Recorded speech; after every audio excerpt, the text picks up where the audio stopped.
Nenek bilang ada perpustakaan di atas awan. Bukunya terbuat dari cahaya bintang. Di sana ada bintang yang mau mendengar cerita anak-anak. Aku bawa buku harian ungu kecilku. Di situ aku tulis semua perasaan yang susah kuucapkan. Malam ini aku ingin menceritakan semuanya. Langit malam gelap dan tenang.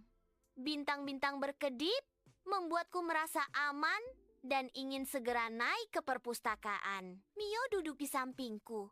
Matanya besar dan penasaran. Dia sepertinya juga ingin ikut melihat perpustakaan ajaib itu. Tiba-tiba, tangga awan muncul dari tanah. Pegangannya terbuat dari cahaya lembut. Aku mulai naik, langkahku ringan seperti berjalan di kapas. Di atas awan, aku melihat perpustakaan besar dengan rak-rak buku bersinar. Setiap buku menyimpan cerita hati anak-anak. Di salah satu rak, muncul seekor bintang kecil berbentuk rubah. Matanya hangat dan dia tersenyum padaku. Aku ragu sebentar. Apakah dia benar-benar mau mendengar? Tapi bintang rubah itu duduk tenang, menunggu tanpa tergesa. Aku buka buku harianku dengan pelan. Aku mulai bercerita tentang hari-hari yang membuat hatiku berat. Bintang rubah mendengarkan dengan sabar. Semakin aku bercerita, cahaya di sekitar bintang rubah semakin terang. Setiap kata yang kuucapkan jadi cahaya kecil yang terbang ke udara. Bintang rubah berkata, "Kamu tidak perlu kuat sendiri. Cerita itu perlu didengar supaya hati terasa lebih ringan." Air mataku jatuh tanpa kusadari.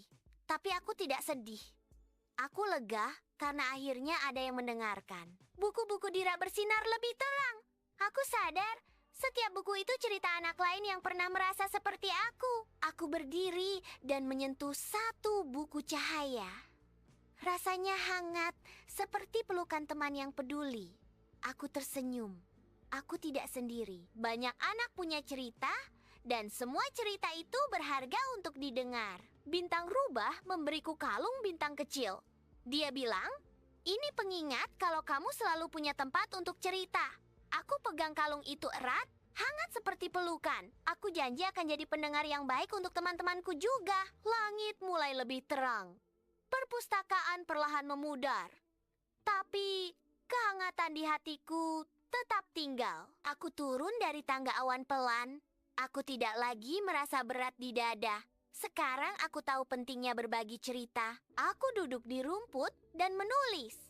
Mendengarkan adalah kebaikan yang sering terlupa. Aku ingin jadi pendengar yang baik. Mio mendekat dan menjilat tanganku.